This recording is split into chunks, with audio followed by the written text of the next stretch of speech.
This evening we're going to play on three ideas: similitude, analogy, and what is sometimes called essence. Behind the word essence is the Greek word ousia. So I'm going to be using this word, ousia, when I refer to it. Now,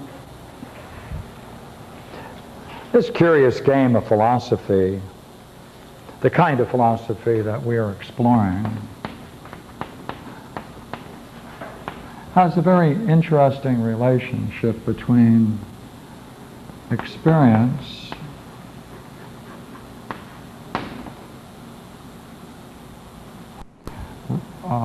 reflection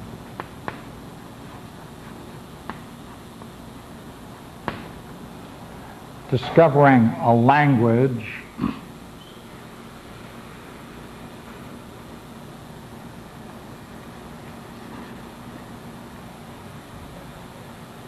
and it feeds back upon itself.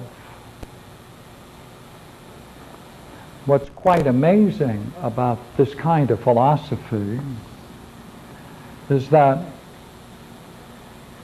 given a profound, therefore, experience of one kind or another, to the degree to which it's unusual, out of the ordinary, it brings a person to reflect on that experience. To the degree that it's markedly different than their everyday experience, they have to find some way of reflecting upon it, and this forces them to use language in a new way. So they build a kind of vocabulary.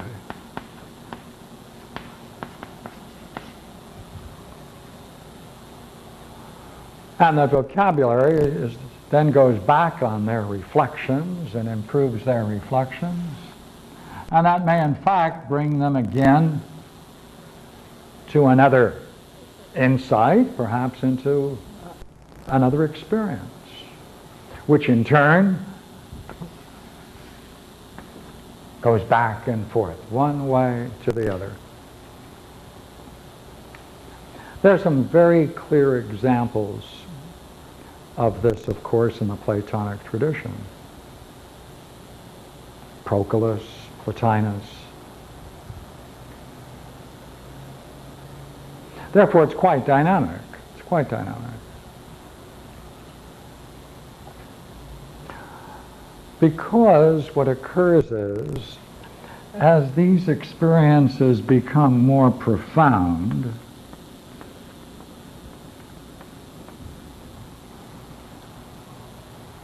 the reflection obviously becomes more serious to the individual, and the vocabulary could then develop greater precision. And when you develop more precision, then you begin to do something. You begin to do something rather strange. The reflections bring a level of intelligibility to the expression. Makes the language and the vocabulary and the reflection more intelligible, and one discovers in the experience the possibility of even more profound experiences.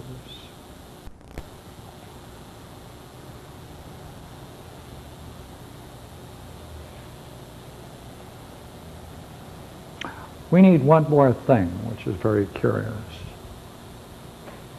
And that is, as the experiences and the reflections and the vocabulary grow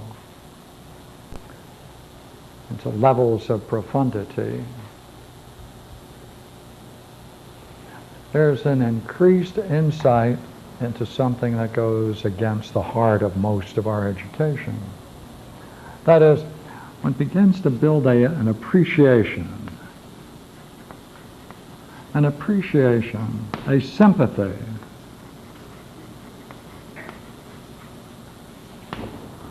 for systems that share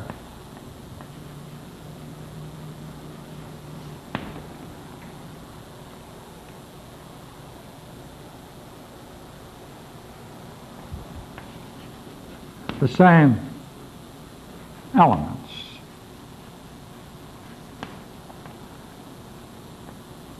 That is to say, it naturally becomes important to compare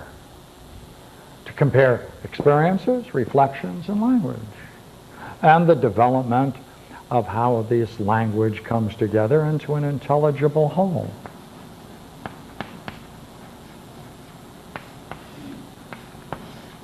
Therefore, it's only natural, therefore, that this experience, reflection, and language has one thing in mind: how to find something common to preserve, to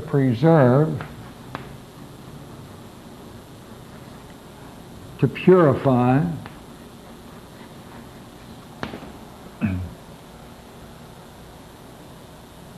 and in that sense, to protect. It's kind of a protect one's insights, because it had a great uplifting, purifying force that one wants naturally to preserve, either in language or in one's reflections. Because the more profound, obviously, the more vital it becomes. And that whole process depends upon one curious thing being possible. And that is a growing realization that one can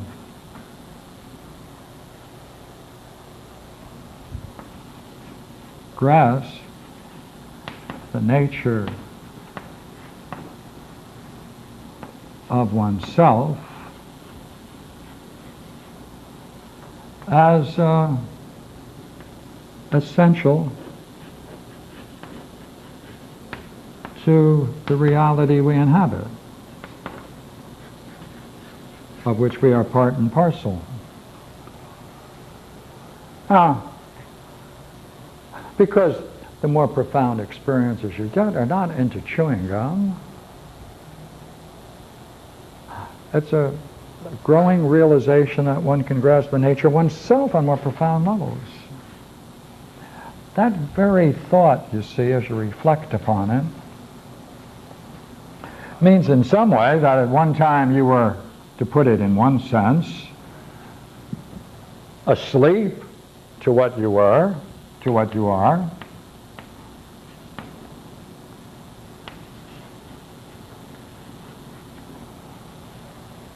And through this curious kind of play between experience, reflection, and language,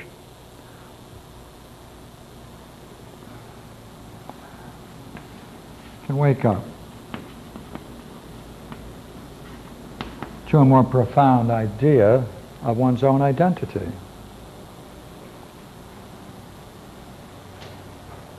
What does that mean? That means then that as the more profound experiences are open to man, in the same way, their insight into themselves is the same thing. They're, good heavens, they're either the same thing or they must be quite similar.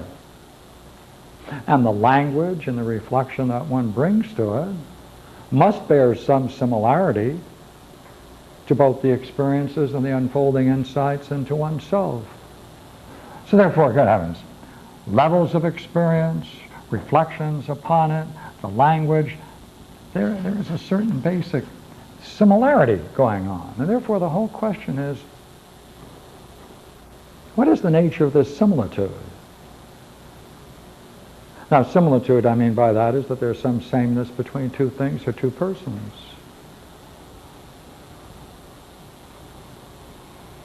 Because it looks like that's the very nature of the way man functions as he experiences and reflects and builds a language. Now, this is true in every experience, from surfing to mysticism.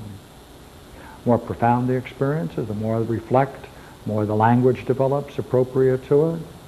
That brings one, therefore, to understand more fully the experience. One's reflection grows, one's language develops peculiar to the range of experience.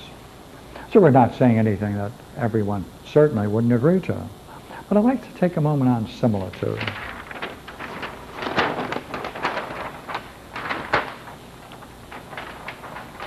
Now, there's one thing we need to use in order to play.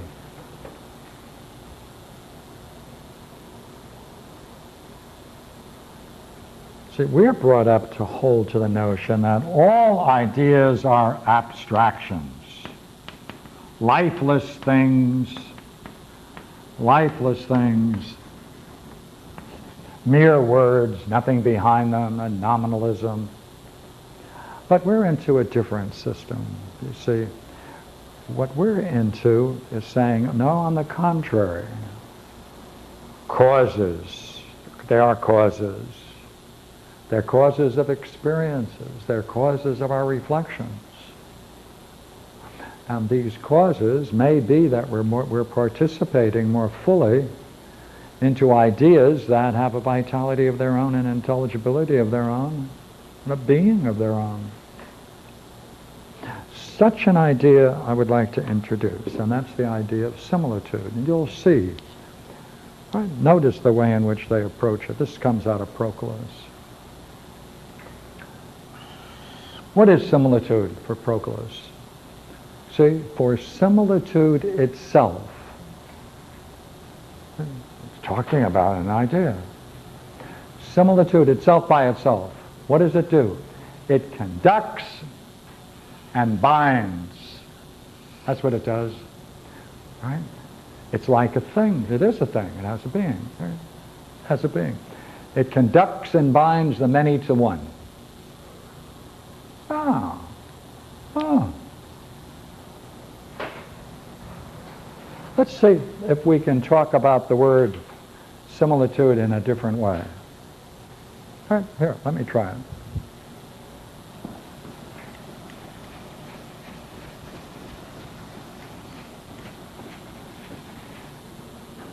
I'm going to say, if the condition for something does not exist, the thing could not participate in existence. The conditions for something are prior to the thing itself, or the thing being inquired about. The conditions are prior to the subject.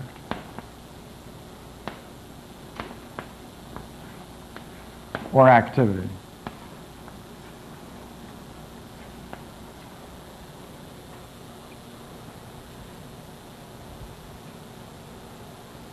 Therefore, let me just take this idea of similitude and put it into Plato's Timaeus for a moment. Here is the demiurgos, God maker, and as an idea, and just one idea, it's a simultaneous whole. It's a whole of all wholes. It's a unity of unities. And that's the model for creating the universe. I should call it the cosmos. As Plato says in the Timaeus, the demiurgos then, reflecting upon himself, the model, produces the copy.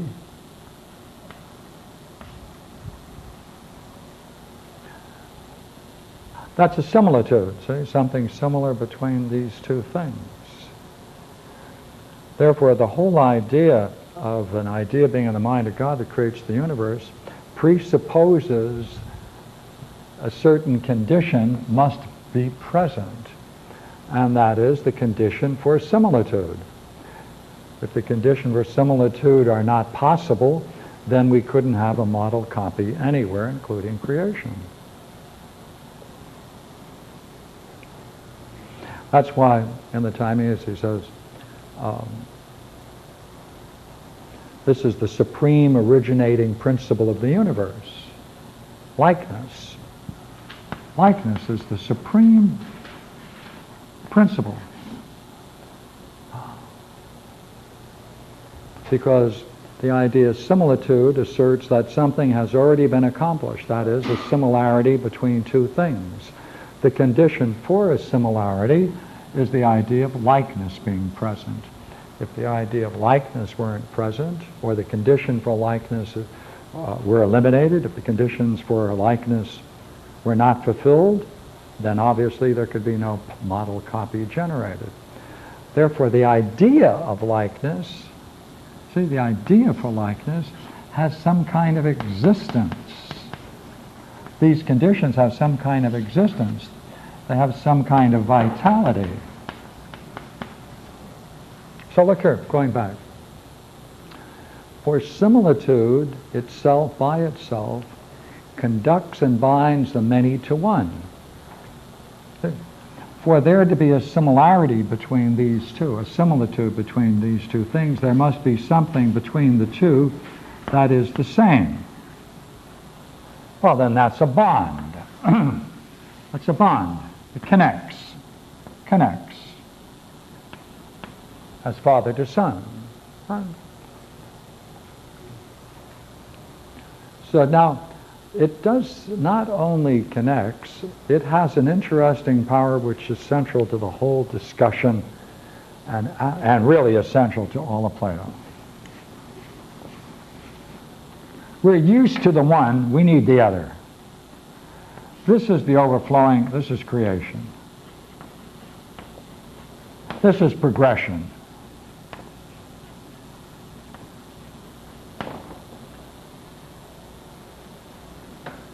There's a return. There is a return.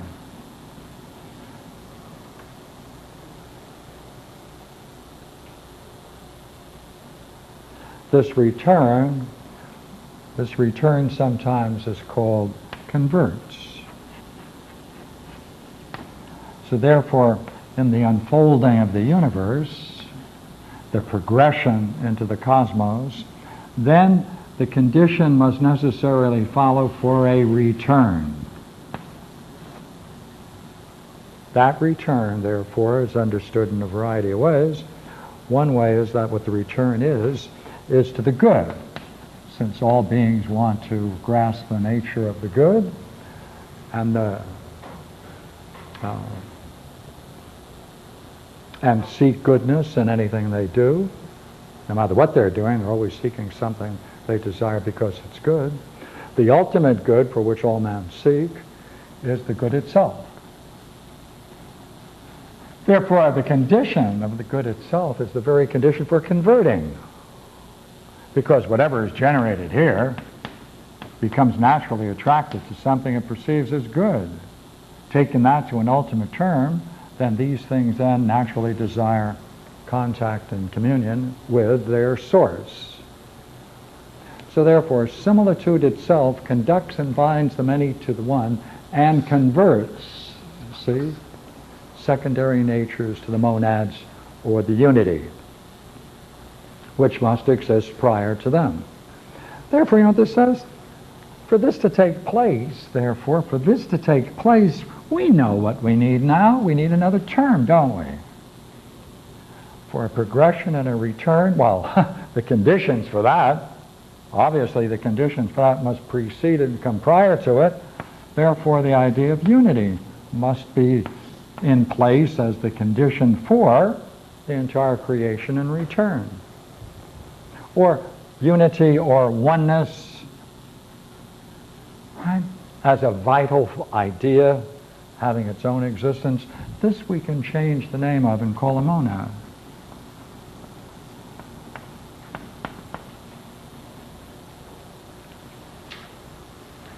Right? Because, look there. For similitude itself by itself conducts and binds the many to the one and converts secondary natures to the monads prior to them. Ah.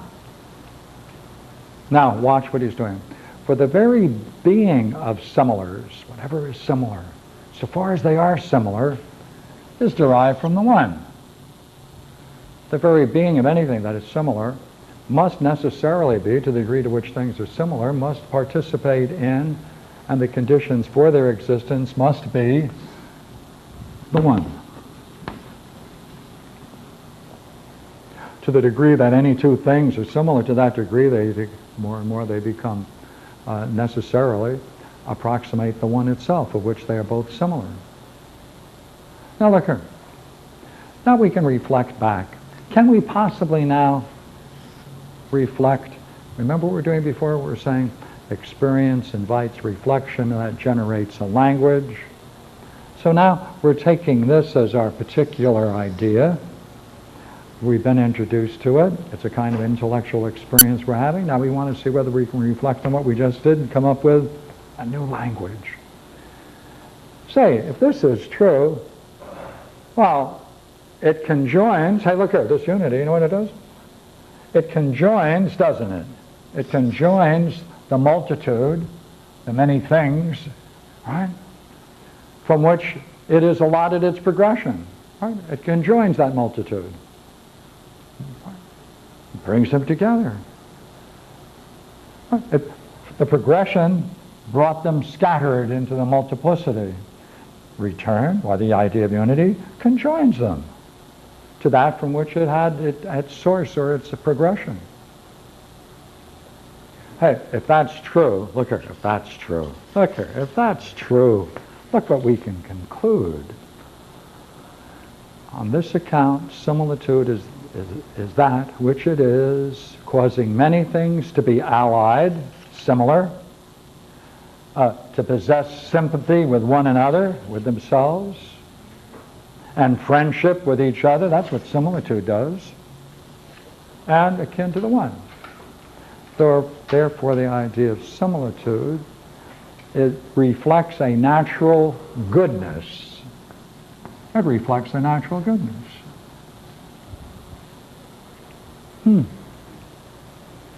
Now,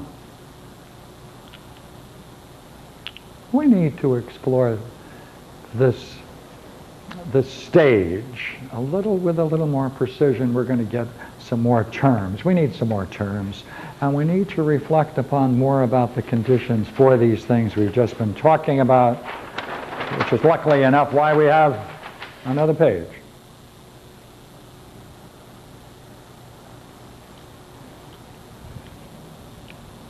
Okay, now let's go back to the idea of similitude. Very interesting idea. What's the condition for similitude? Well, if this is something and this is something else, they overlap. To this degree, we can say that overlapping is the similitude. And if we can say there's a string of them, each connected, then each particular thing is linked, and it's possible to link them because there must be something about each of these two elements, A and B, inherently that allows them to cross, to bind, to blend, like colors. There has to be some property about them which allows that. Otherwise, things would be like this. No connection, separated. So if there is a progression, it proceeds through similitude. There must be something similar to them. Or we can represent it this way. A. All right? Let's not use that. Let's use unlettered for a moment. If we have two things, and we want to see whether there's a progression between one and the other, we have to find something there that is similar to both. And if we can't find it, there'll be a vacuum.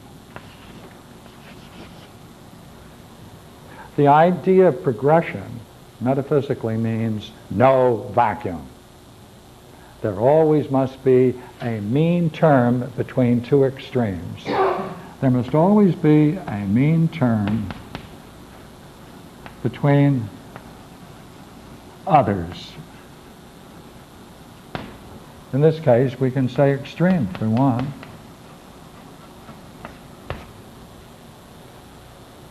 Therefore, first principle progression by similitude, no vacuum.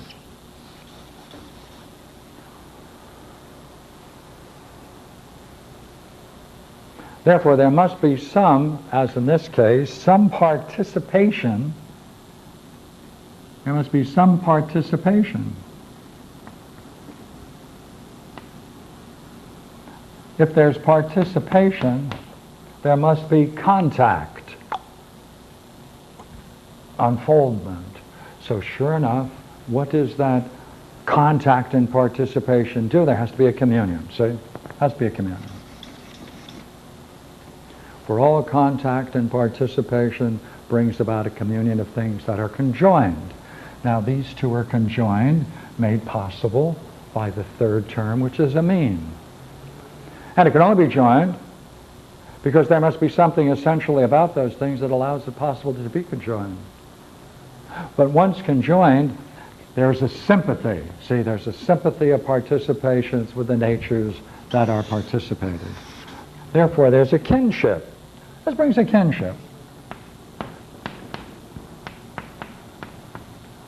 Brings a kinship. And therefore, that's the heart of friendship, finding some mean between two people they don't know one another. They have to find something similar. Once they find a basis for similarity, they can then share things. They can then experience one another in a different way. They can then allow themselves to reflect upon that similarity and develop a common language within which to express their relationship. So therefore, it allows the sympathy of participants. Okay, what does that do? That converts, doesn't it? Right? That converts. That brings people together. It brings them, makes them turn about and come together. Without similitude, therefore, no progression, no generation, gaps, no connections. Now, let's take three ideas and talk about them.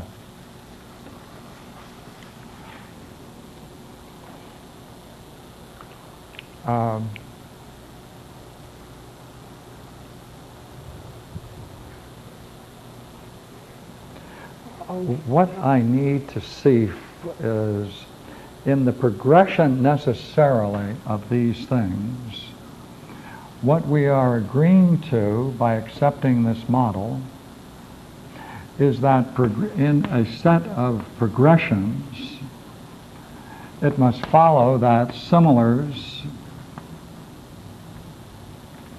come before dissimilars prior to dissimilars.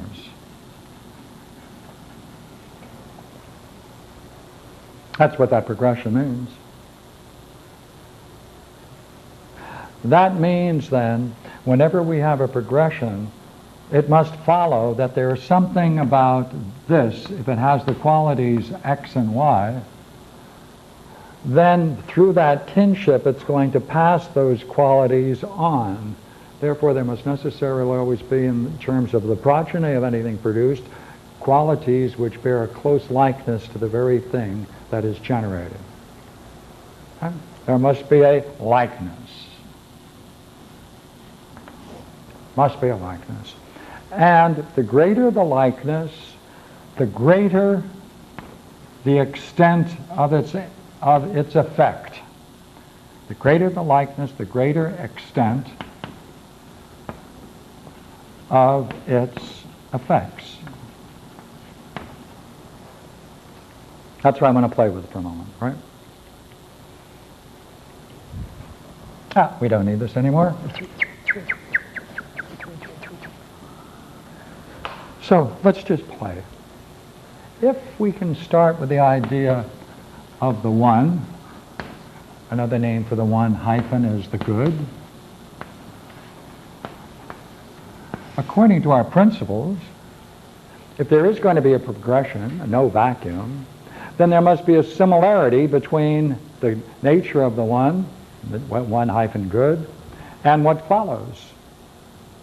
There must be something so close to it that the qualities of the one proceed to the next. Hey, look here. Would you not agree unity is such an idea? Unity, right? Unity.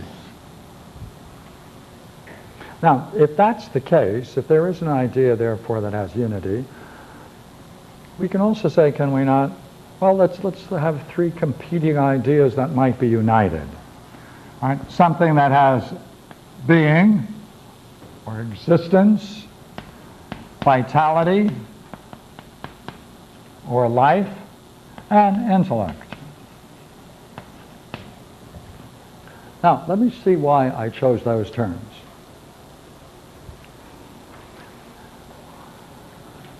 Right? This deserves an explanation. These three are a triune. Being, vitality, intellect.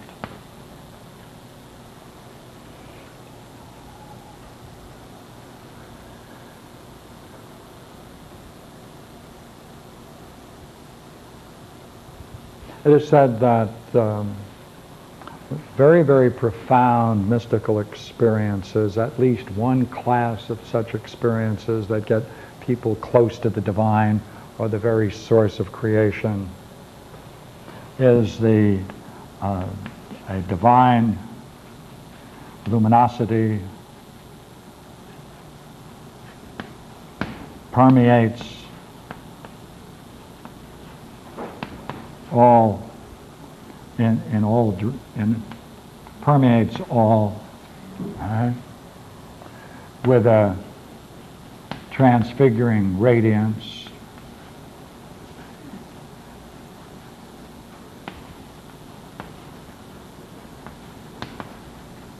that unfolds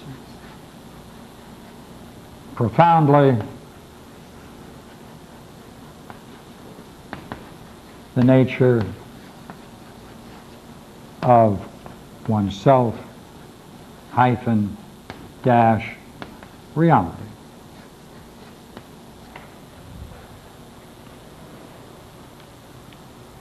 Well, that experience, right, okay, that experience when examined, remember what we said, there's an experience and there's a reflection on it, and you have to develop a vocabulary to try to contain it, to try to preserve it, to try to bring it into intellectual communion. Well, in that experience one recognizes very clearly that what one is encountering can be said to be akin to the very nature of mind itself,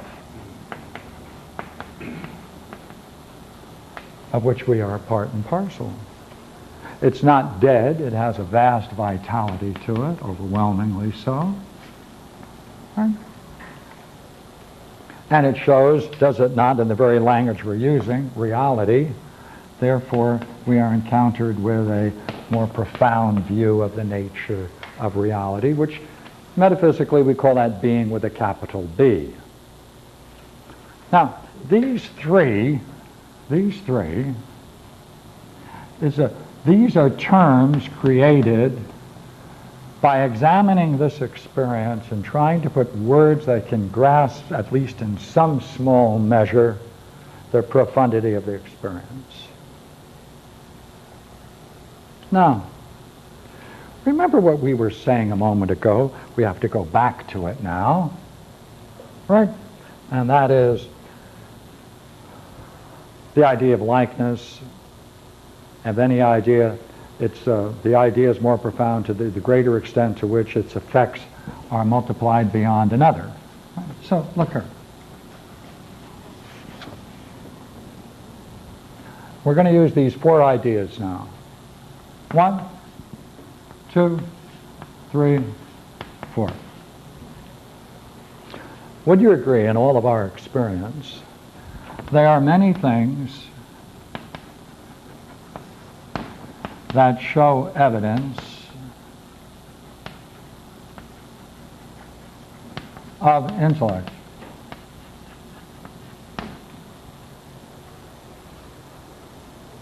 Or some degree of evidence. By the way, would you not agree, however,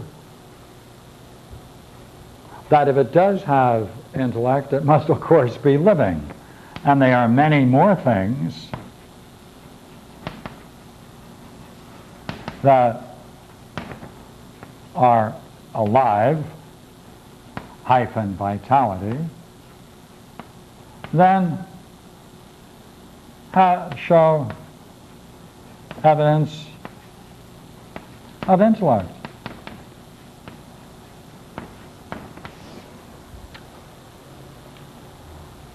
Oh, by the way, by the very same language, wouldn't you agree? There are many more things that have existence than have either life or intellect.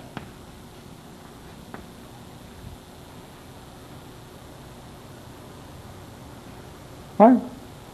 There are many more things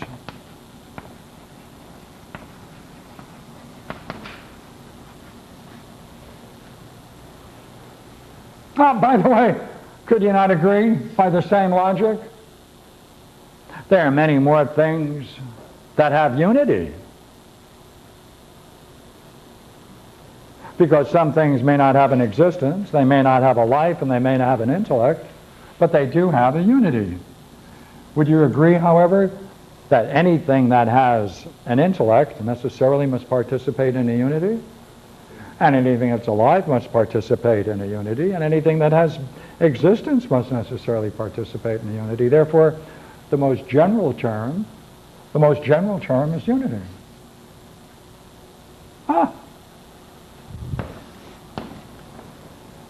Therefore, it must necessarily follow that the idea of the one, the highest vision of God, first overflows with the idea of unity, and that extends to all multiplicity of things, regardless of what kind it is, because whatever it is, to whatever degree it is, it must have some unity, or we wouldn't even describe it and talk about it. Beyond things that have a unity, some things do have being or existence.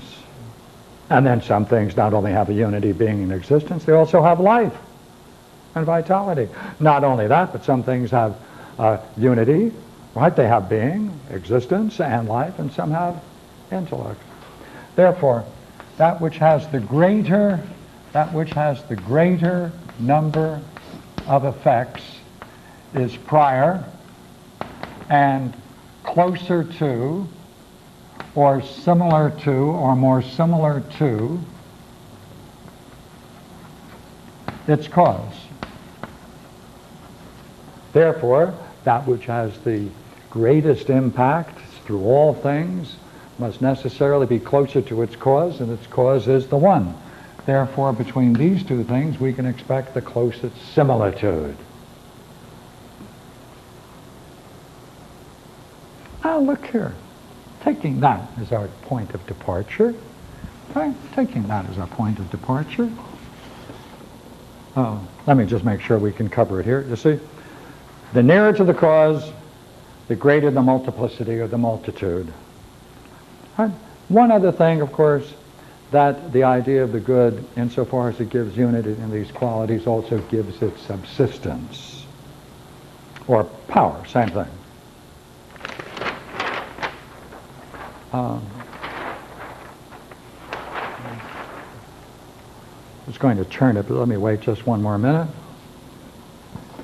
Now, we also said there's something peculiar about this, and that is not only is there a progression, but there's also a return.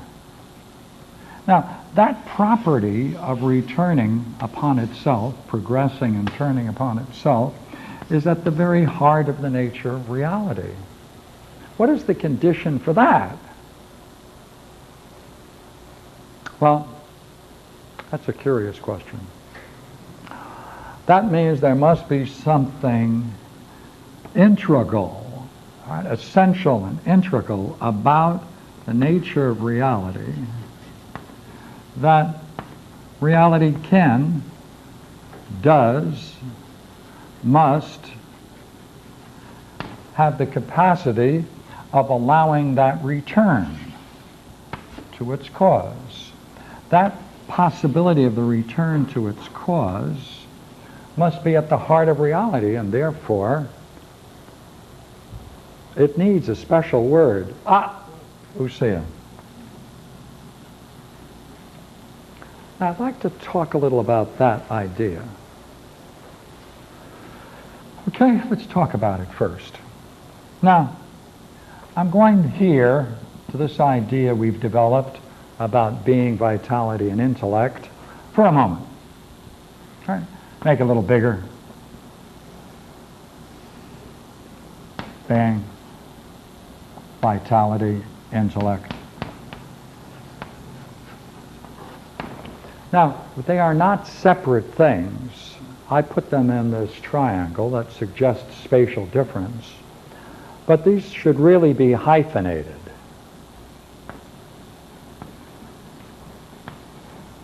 Because if it were separate, we would have that problem we mentioned before. If they're separate, then there'd be no similarity, there'd be a vacuum, and therefore it'd be discontinuous, and that would violate the idea of progression. Therefore, we can talk about, notice now, we can talk about being, since being is not dead. Being isn't dead. It has a vitality. Vitality isn't just a vitality. It has an existence. Intellect isn't just an intellect floating around as if it were a mind separated from its sources. Therefore, we can talk about being, the highest expression of being, sometimes called pure being, as being, up here, call that essence. Essence. And when we talk about pure being, it's not dead, so it has a intelligible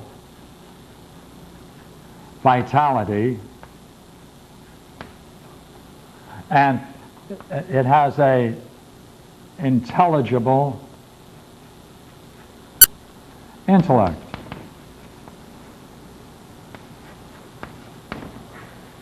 And here, vitality, equally well, there must be the highest expression of its vitality, and therefore it will have a intelligible vitality, a vital vitality. See, the same terms can then be exchanged, so we can have a similitude operating to dramatize each of these three things, so that together you see that one flows into the other as if they were similar colors coming close and shading into the next. Now, notice now, essence is another word for ousia.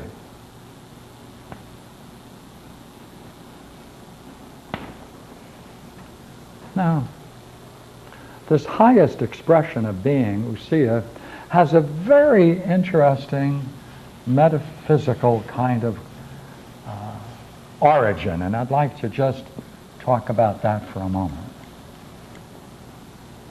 Right, because it's a very, very interesting notion.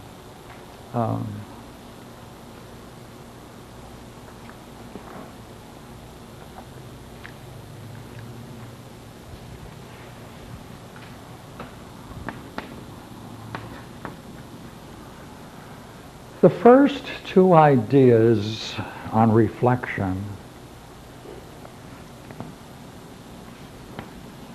you see, when you talk about unity, you must be talking already about something that's bound. When we talk about unity, by necessity it must be bound. And when you're talking about something that is so close in its similarity, or its similitude to the one, and the one is the cause of all creation, and therefore a vast and unspeakable power, therefore two ideas appear to be the conditions for unity, and that's infinity and bound.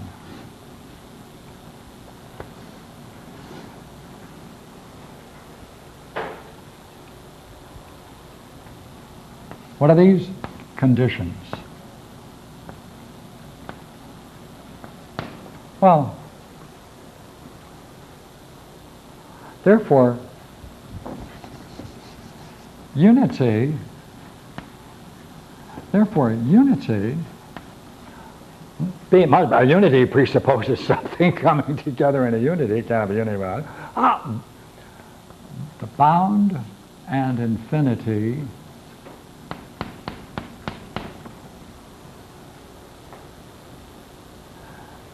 coming together produces unity as ousia.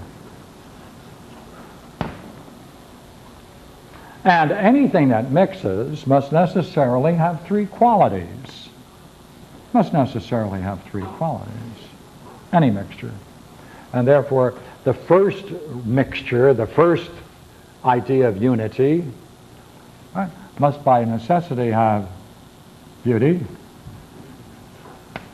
truth, and symmetry. For all mixtures have this. Any mixture at all can be spoken of in this way.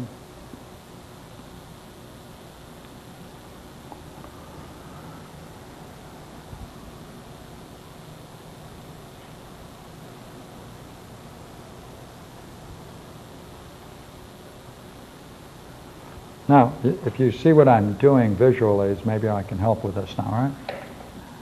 What we've really been talking about is if we can talk about the origin of essence. That's what we've done.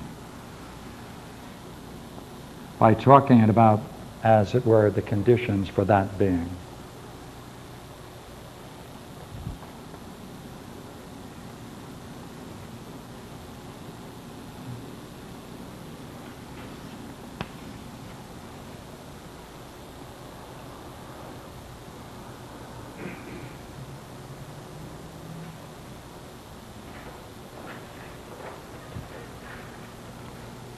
Therefore, right, in Plotinus now, just to shift the language, Plotinus talks about this as the one or the good necessarily overflowing in abundance, and that abundance is nothing other than this being, vitality, intellect hyphenated. It's an overflowing, right? It's an overflowing for Plotinus. And of course, once it's an overflowing for Plotinus, there's also a return. Now,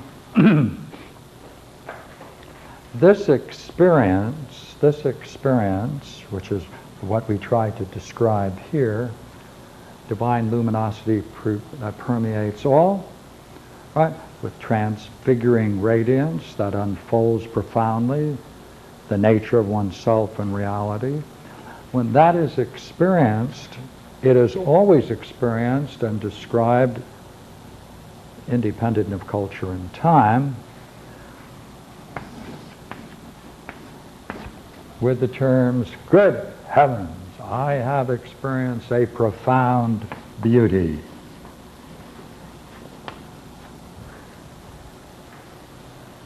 That turning about, ousia-like, right? That turning about is built in the very nature of reality. Turning about allows one, therefore, to see the kind of beauty that lies at the very heart of reality, and it's the perfection, and this is sometimes called the perfection of beauty. Now, in that experience, the idea of truth means, clearly, that in it one realizes there is nothing being concealed. It's all open. It's all transparent. Right? It's a transparency. Not that you can see through it, but there is no veil. There's no distortion. And in that sense, it's a transparency. And to that degree, it can be spoken of as truth, because in this sense, truth means no veil, no hidden aspect. And when one experiences it, one recognizes, therefore, that there's a necessary kinship, see, a very necessary kinship a symmetry exists at the very heart of reality between ourselves and the nature of ultimate reality. Similitude.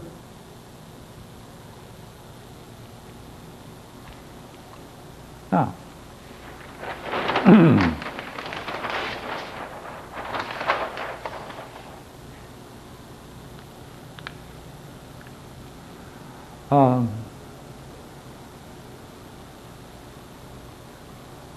oh, that's not right. Misquoted it.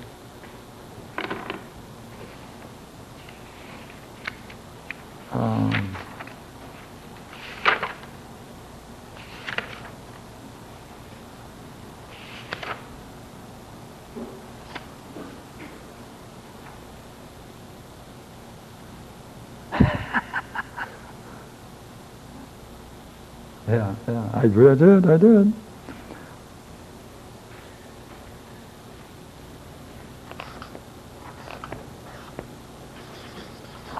For the one indeed participates being, watch now,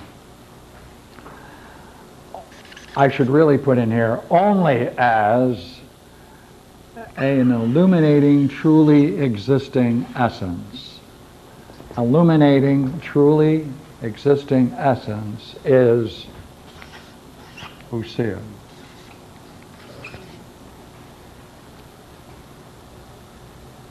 But being participates of the one, now in a certain way, notice, as that which is connected by it, filled with divine union, and converted to the one itself. But that is imparticiple. So in what way? In this way. Right? For the monads, or the very idea of unity, conjoins. In what way? As the intellect conjoins to souls, as the participated intellect conjoins with souls, as our intellect, right, conjoins, right, as the intellect conjoins with the soul, and therefore we see through it naturally and consider it as part of the very vehicle we have for being, so too, souls conjoin to our bodies, right? And souls conjoins body to souls. In what way is that? As a whole. A whole in which there are no apparent differences. Like, what is health? Health is when you're no longer concerned with the body. You just see through it. When intellect is joined to the soul, well, that's the way you see things. As a whole. As a unity. Right?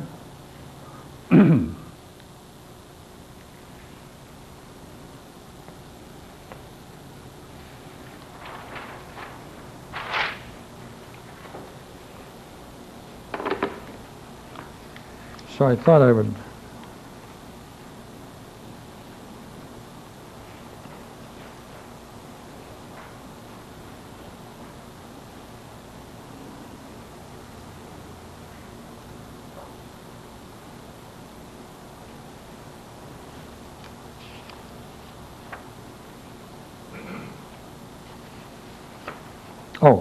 by the way, it would follow, would it not, by the same logic of similitude, that it necessarily follows if there's a good, there must be goodness.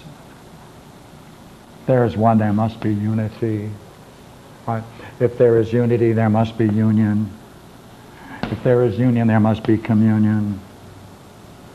Right? If there is union, therefore there must be units. Right? There's a whole language that can follow from each side. Whole, goodness, wholeness. And if there's a process going on, perfecting, returning.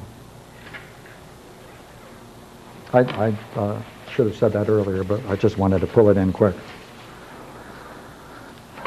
And I have one nice quote I'd like to read to you.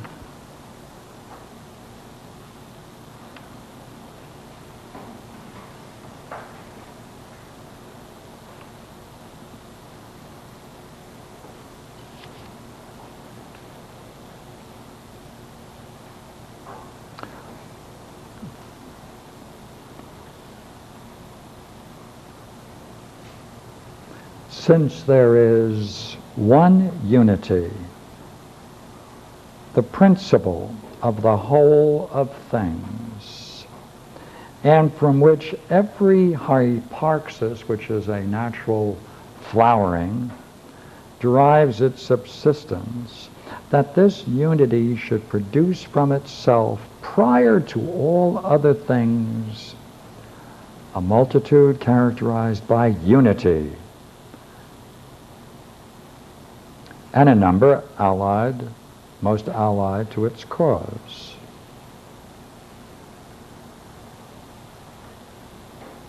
For if every other cause constitutes a progeny similar to itself prior to that which is dissimilar, much more must the one unfold into light after this manner, things posterior to itself, after itself, since it itself is beyond similitude, and the one itself must produce, according to union, things which primarily proceed from it. The one, therefore, is the cause of the whole of things, according to union, and the progression from the one is uniform. But if that which primarily produces all things is the one, and the progression from it is unical, and unions, it is certainly necessary that the multitude hence produced should be self-perfect unities, most allied to their producing cause. All right?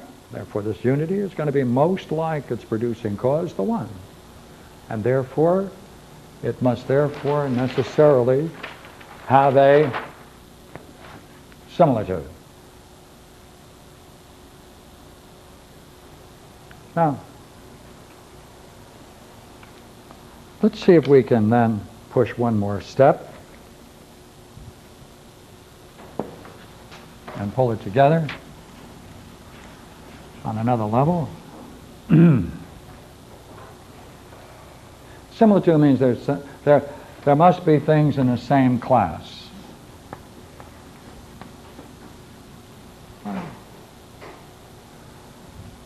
Also means that they're between two things. If they join, there must be that which is a mean between them. Therefore, if there are two things that can combine, therefore, would you not agree we can say A is to B as B is to C? We wouldn't make any difference if we turned it around conversely and said B is to A as C is to B.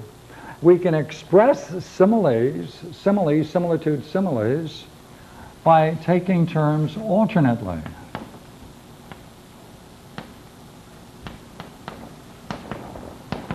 And convert them.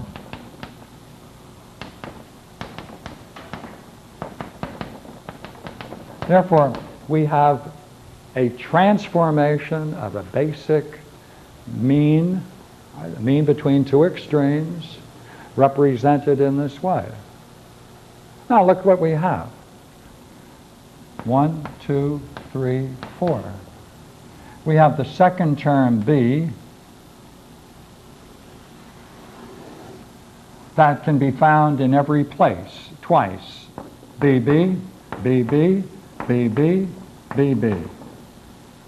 and fits in a very nice oval. We can have the first set of relationships, A is to B and its converse, and we can have the second and its converse, and we can contrast them by switching them here. Notice they can be switched here. Notice then that the extreme terms, A and C, can move from the extreme to the middle, or the mean.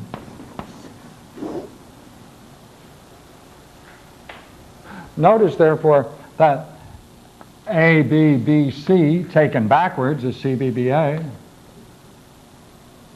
CBBA is the same as BCBA. ABC is the same as taking it vertically, ABC. BACB is backwards, BCAB, or taking it the other way. Right? BACB is the same as going up, BACB. Would you not agree, therefore, that here in a mean analogy based upon three terms, just like we have here,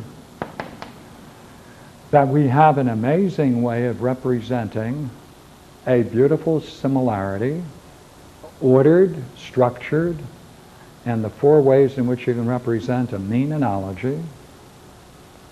And therefore we have three terms being brought together into a unity in which each term can be shown to show itself up in each place, in each row twice, containing a unity, an internal unity, a movement of balance and proportion on both sides. And therefore, this is why Plato calls this first progression, which is nothing other than ousia, to be the most beautiful of all possible analogies, the very condition of beauty itself. Therefore, we've dealt with similitude, showed it analogically, to explore the idea of essence and ousia for this evening. Thank you.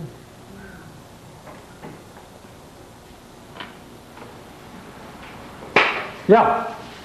So if that's the most beautiful analogy, what are the three terms? Are those beauty, symmetry, and truth? Is that?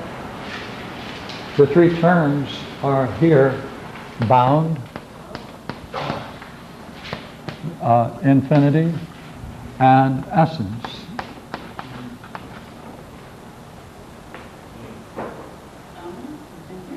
You can use other terms. Or A, B, C.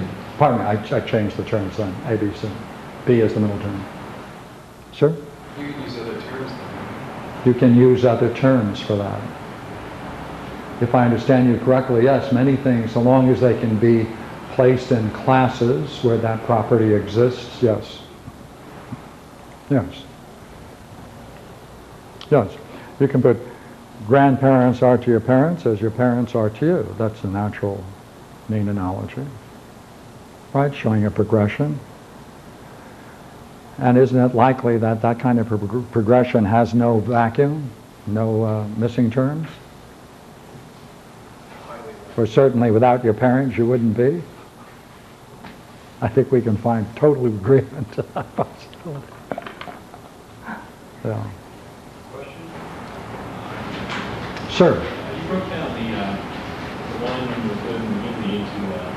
One, good, and unity, yeah. You broke it down into the being, the intellect, and the... Yes, yes. What I didn't understand is when you went over to C, you created that intersection which was infinitely extended and finitely bound, and that was that if something's finite, if something's infinitely extended but finitely bound, that would be a unity, it would be truth, and it would be beautiful. But why is it only a being essence? Why is it all? I don't understand why you just restricted it to the being essence.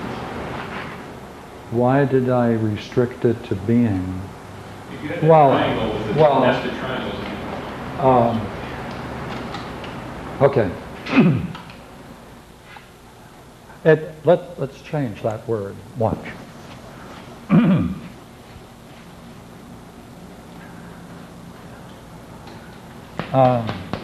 This really starts with the notion of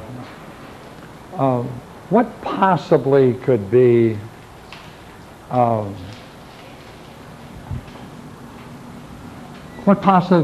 possibly be the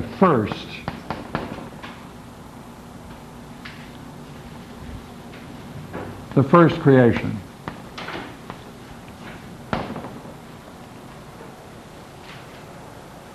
And what if possibly can we talk about the conditions for that first creation?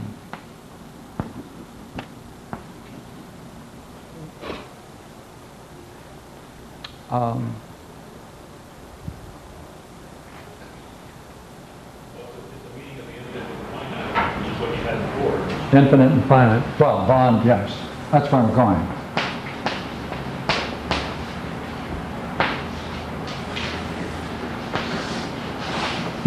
Yeah, that's where we're going.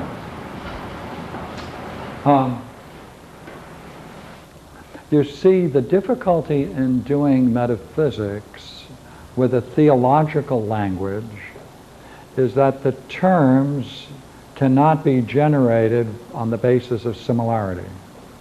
Right? God, godliness,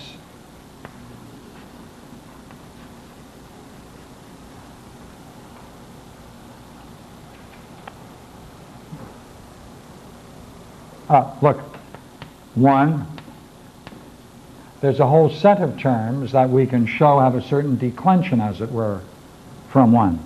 Well, the closest to one we can say is union, but union already presupposes unity, so unity, union, communion, whole, right? Wholeness, we can get a whole bunch of things, can't we? Now, the degree to which these can be ordered in the way in which you can talk about their progression or declension, right, based upon the principle of similarity or similitude, right, whatever that is. Now, Plato is going to... Pardon me? Are you then, when you're breaking up unity into being, intellect, and vitality, are you giving me the primacy over the other two? Later. Okay, all right. Not yet. Not yet. Okay. Not yet. Okay, all right. Okay. Not yet. Okay. So, the closest similitude to the one is not being but one, but unity. Okay. Right? So therefore, if there is this thing called unity, that creation, there must be something we can talk about that is most similar to the conditions for creation and the idea of unity. Right? Well,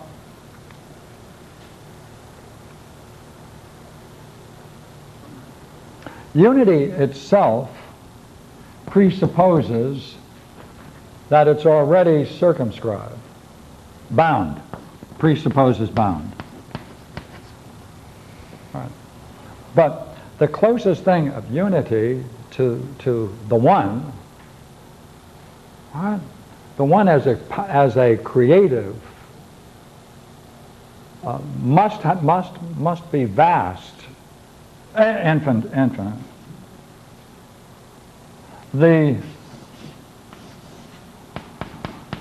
That's where being comes in. Right there. That's me. That unity of these two prior conditions is the very cause of the existence of a pure being.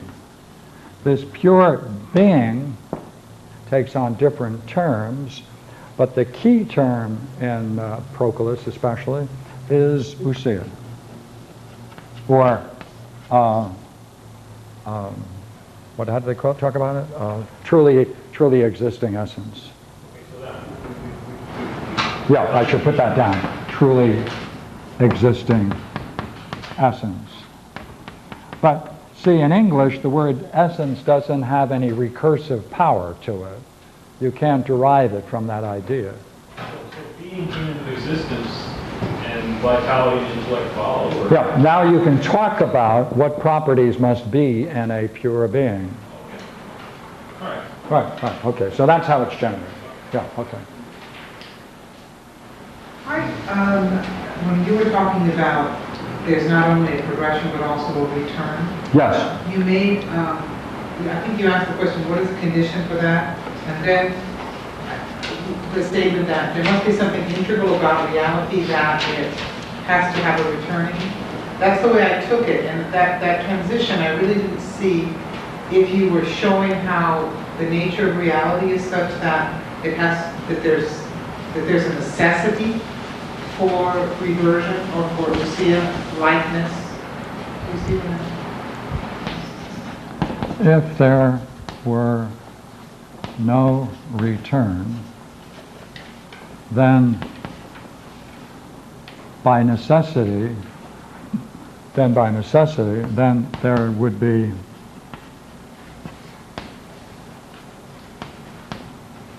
no desire on the part of participants to discover their cause.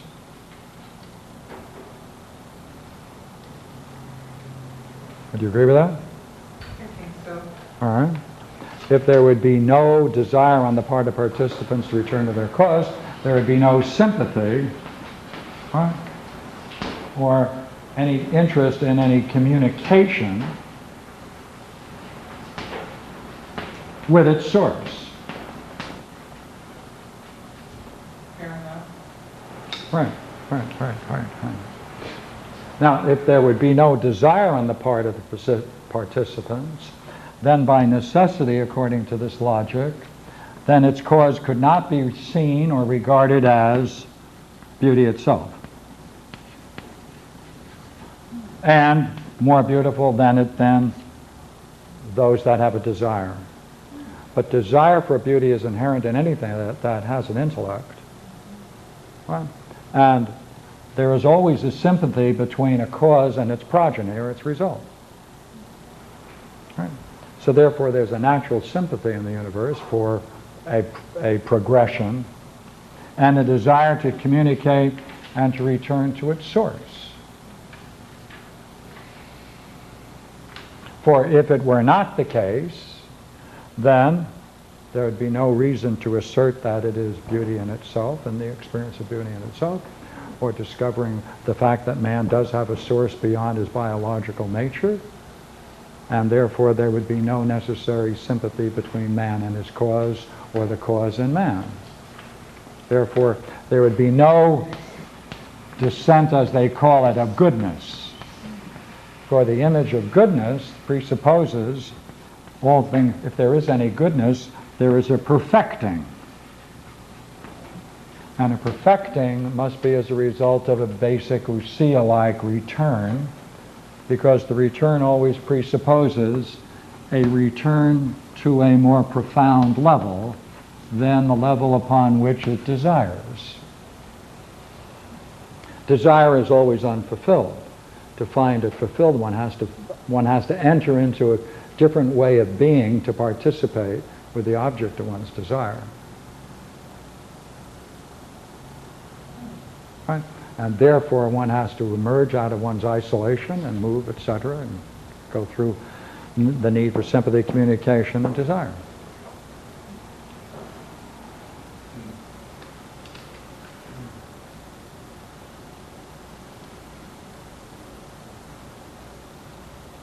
Equally well, you see, when you can go back this way too. One good, not just one. See, the idea of good means necessarily there must be a goodness. If there's a goodness, then there must be a sharing between its cause and the goodness which it bestows on its creation. And one of the marks of the goodness of a creation is that it has the possibility of returning to recognize and participate in its source, which it would recognize in a higher and more profound level than its own existence. Therefore, ousia is built into the very nature of reality, such that its return is accompanied with visions of beauty and splendor, necessarily, which is a higher level. Methodology question. Mhm. Say I'm meditating and I'm concentrating my awareness. Then I drop back and I'm aware of my awareness. Is that awareness that's aware of my awareness, is that the infinite trying to come down into my finite awareness?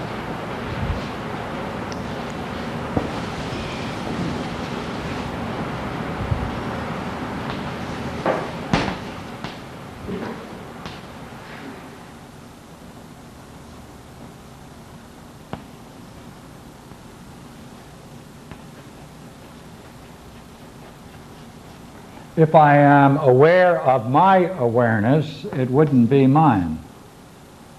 Right, yeah, okay, right. Therefore, if I am aware of awareness, then I've reached behind aware to discover the very nature of its being. That's on another level than my awareness, because that's saying, my awareness is saying, there's a property of awareness that I possess. And therefore, one cannot really say, I am aware of my awareness.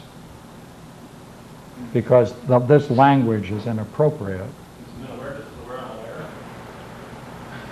I'm aware? No, can't get there for the same reason. Well, let's say I can really super step up my awareness, and I drop back. Well, why do you say it's your awareness?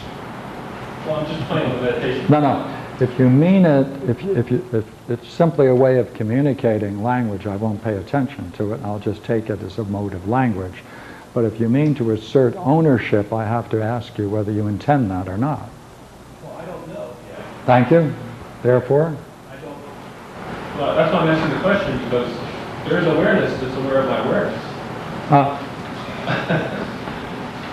If there is an awareness that is aware of your awareness, I guess it's still my awareness of my awareness, but it's okay. still possession. Because then what you would have to have in this game is what would count as evidence or an experience that you possess awareness, such that you could call it my awareness. Okay, I can do that. Right. If you can't supply that, then the language makes sense grammatically, but not metaphysically or experientially. Okay, I can supply evidence I'm aware of something, and then I don't know if I can supply evidence I can drop back and see myself being aware of that. Yeah, but that is not the same thing as being aware of awareness. You are dropping back and reflecting on it. Yeah. Well, that's different than being, Right. that's a reflection on awareness. It's different than experience of awareness being aware. Okay, all right.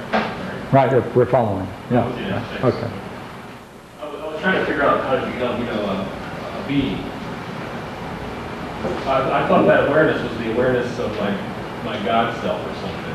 I'm trying to bring it into my finite. Oh, okay. Then that's really a very significant thing to do.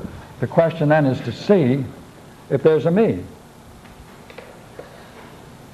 Because in this game, in this kind of experience, there's no room for me. Because that's a duality. And that a duality means an otherness. Duality means a strangeness. Right? No matter how much a kinship there might be, there's still the recognition. Yeah. Can you speak a little bit about the concept of usia, being, beingness? Beings. Usia, being, beingness. How does that... Okay, watch.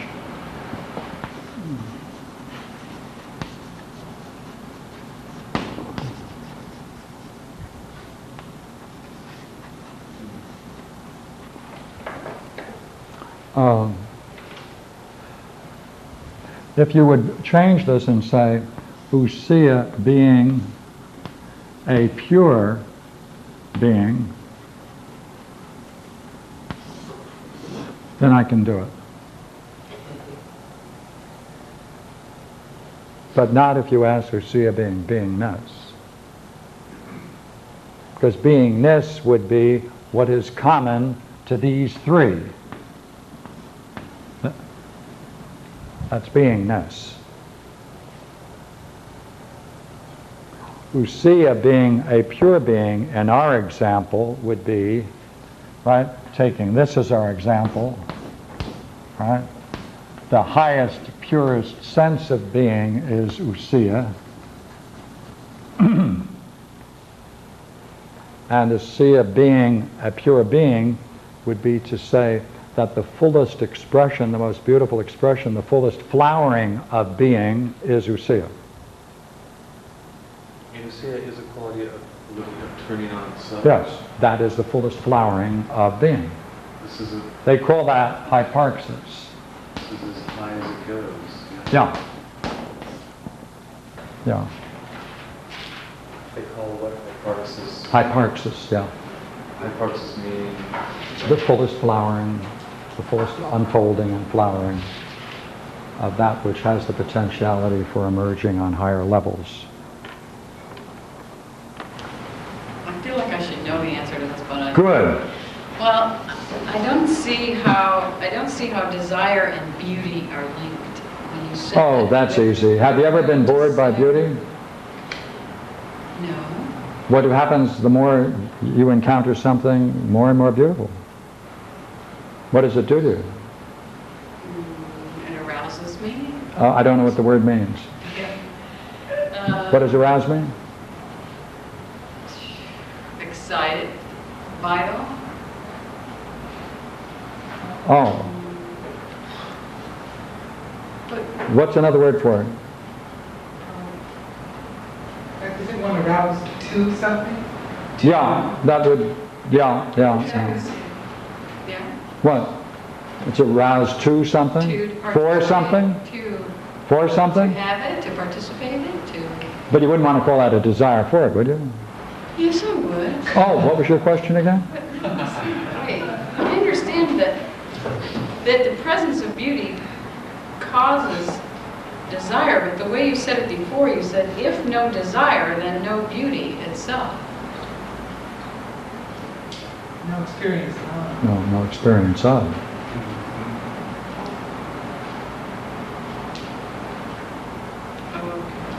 Okay, so it's the desire. Okay. Okay. Desire goes with the experience of beauty, not.